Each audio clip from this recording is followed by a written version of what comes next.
Praise the lord. తపస్కాలము 3వ రోజున దేవుడు మనల్ని అడుగుతున్న ప్రశ్న, నీవు పైకి భక్తిగా కనిపిస్తున్నావు సరే, నీ హృదయం ఎలా ఉంది? అద్దంలో మన ముఖం మీద మరక కనిపిస్తే వెంటనే కడిగేసుకుంటాం కదా, మరి మన ఆత్మకు అంటిన పాపపు మరకలను ఎలా కడుగుతాం?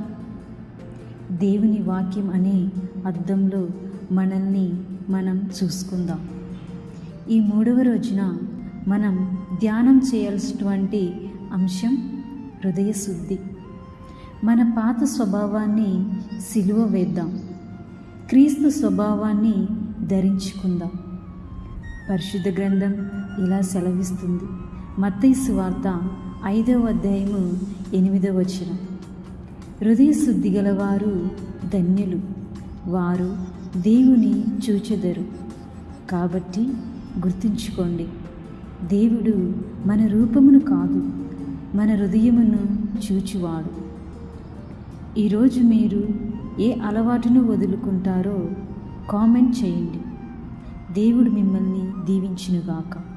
ఆమేన్.